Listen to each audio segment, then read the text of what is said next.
Está en estudios de BTV Noticias Miguel Sanguinetti, que el próximo lunes va a asumir como nuevo presidente de la Federación Rural, alguien que ha estado desde hace muchos años ya en la directiva, ahora con el máximo cargo. Miguel, buenas noches, gracias por estos minutos. Buenas noches, es un placer estar con ustedes y bueno, siempre nos están acompañando de una forma u otra, así que acá estamos. Bien. Nos están viendo en todo el país y seguramente mucha gente que se va a sentir identificada con algunas de las preguntas que hagamos. Voy a arrancar capaz que por el tema más importante, no lo voy a dejar para lo último, lo voy a aprovechar al comienzo.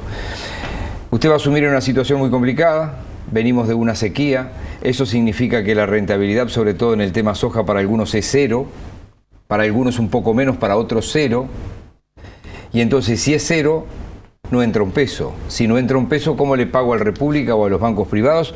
O el sistema de proveedores, que hay que decirle a la gente que hay productores que lo que hacen es comprarle a un proveedor, pero el proveedor tiene que pagarle eventualmente un banco. ¿En qué están ese tipo de conversaciones?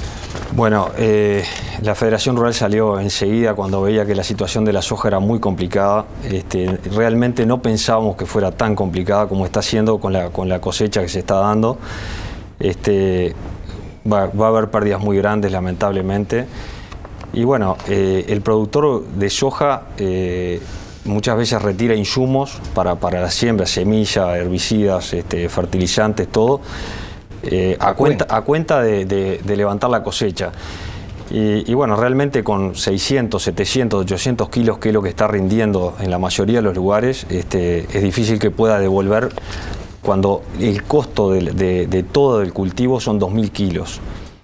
O sea que estamos hablando de una hectárea, 2.500, 3.000 hasta 3.500 kilos en época buena. Por supuesto, el año pasado el promedio fue 3.100 kilos de todo el Uruguay. Por hectárea. Por hectárea, que fue un año excelente. Los años anteriores habíamos tenido el problema con el clima en abril del 2016. La soja venía muy bien y ahí se complicó, pero bueno, se terminó cosechando 1.800 kilos más o menos, que más o menos ahí anduvo la cosa y se pudo recuperar y andar.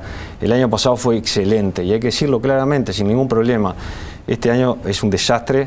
¿Y qué pasa con ese producto? La información que yo tengo es que golpean en la ventanilla, como se decía antes, en algunos bancos, en algunas sucursales de la República en el interior, y dice, todavía no hay resolución al respecto a esto. Bueno, increíblemente tuvimos como 2 horas y pico de reunión hoy en el Banco República Central con la gerenta general y una gerenta... Porque tiene toda la fruta entonces. Sí, y bueno, nos decían que eso no podía ser, que no podía pasar.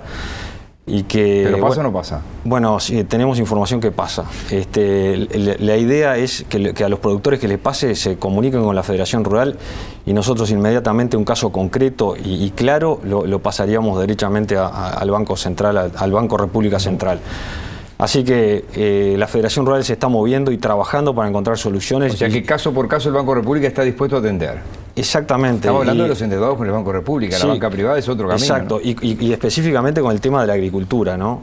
Con todos los demás rubros, el arroz tiene su arreglo, la lechería tiene su arreglo, y la ganadería va a quedar ahí un poco en veremos, pero también le planteamos, porque la sequía ha afectado mucho, sí, muchas zonas ganaderas, y la idea del banco es atender a todos los productores y, a ver, acá nadie pide que se regale nada. La idea es alargar los plazos para poder pagar.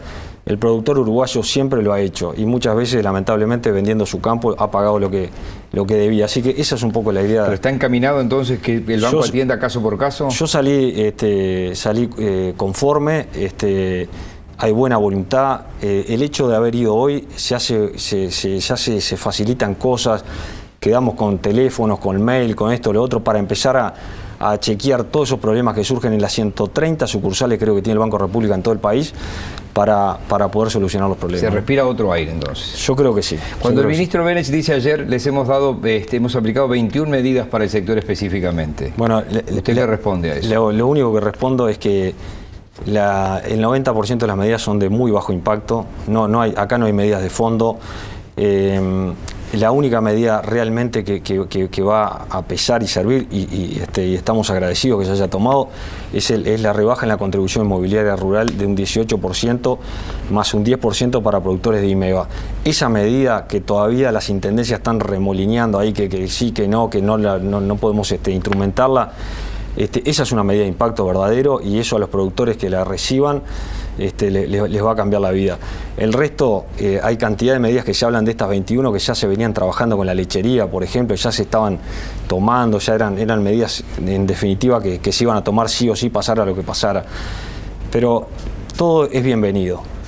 Y creo que es bienvenido la actitud que está teniendo el gobierno en cierta manera de atender, de escuchar, de recibirnos.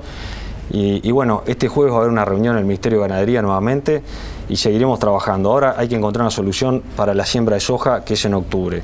Ese es el gran tema. Bien, 2 o 3 temas finales muy rápidamente. Me anoté textualmente porque usted tiene muchos congresos encima, como directivo y antes como productor.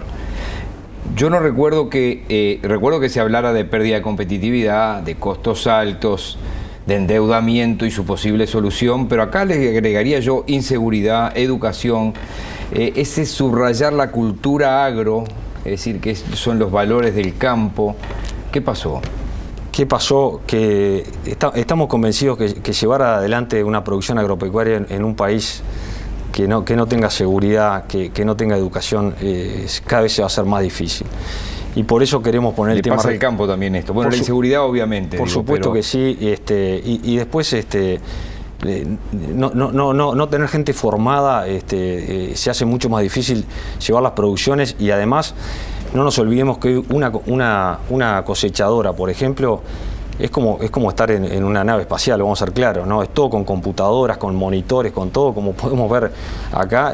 Usando satélites, y si hoy había 28 grados, entonces, está con aire acondicionado. Si el que la maneja no está preparado para eso, indudablemente que los resultados van a ser mucho peores, ¿no? En un principio, cuando despuntaba Un Solo Uruguay, aquella movilización importante de enero, desde el gobierno se decía, solo recibimos a las gremiales. Y tal vez la Federación Rural, de mayor peso, fue la que más se acercó a Un Solo Uruguay. ¿Está de acuerdo conmigo? Totalmente. Y a usted se lo vio como un nexo importante, y también en el discurso del último Congreso. ¿Cuáles son los pasos que usted piensa dar como presidente de la Federación? Creemos que Un Solo Uruguay es un instrumento válido para el interior y también para Montevideo, que se han formado varias comisiones de delegados. La idea es tener mayor comunicación y mayor coordinación. Eso por lo menos desde la Federación Rural y desde mi próxima presidencia es la idea que tenemos, y que sea un instrumento válido lo que es la movilización de la gente, y que la gente tenga un ámbito también donde expresarse y donde plantear sus problemas. Yo creo que todo eso es bueno, ¿no? Es probable que yo haya puesto arriba de la mesa las prioridades de su gestión como presidente, porque esto lo desborda, obviamente. Pero ¿quiere decirnos algo en el final de algunas cosas que usted quiere impulsar como presidente? Y bueno, sin duda que es una gran aspiración llegar un día a unir el campo con la ciudad. Yo creo que para tener un país agropecuario, que nosotros estamos convencidos que Uruguay lo es, nos tiene que entender la gente de la ciudad y tiene que entender lo que es la dinámica del campo, y que nosotros como productores lo que intentamos hacer las cosas bien y producir comida para la gente que la consume, ¿no? Y hacerlo de la mejor forma y con la mayor responsabilidad que podemos. Como gremial, los técnicos de ustedes tienen estudiado el eventual TLC con Chile. ¿Están de acuerdo, en desacuerdo, o esto no está arriba de la mesa? Bueno, estamos de acuerdo con que Uruguay se acceda al mundo de la mejor forma posible. Uruguay paga 600 millones de dólares de aranceles. La carne solamente paga 200 millones de dólares de aranceles. ¿Cuánto podríamos hacer con esos 200 millones de dólares nomás de la carne? Es incalculable. Se podría producir mucho más. Hay muchísimo para hacer en el agro, y eso es lo que queremos transmitir. Y lo que hagamos en el agro repercute en el país. Eso, quédense tranquilos que es así. No es un cuento, no es un verso, es una realidad. Cuando las exportaciones mejoran, el país se desparrama por todos, y es así, está comprobado que es así, ¿no?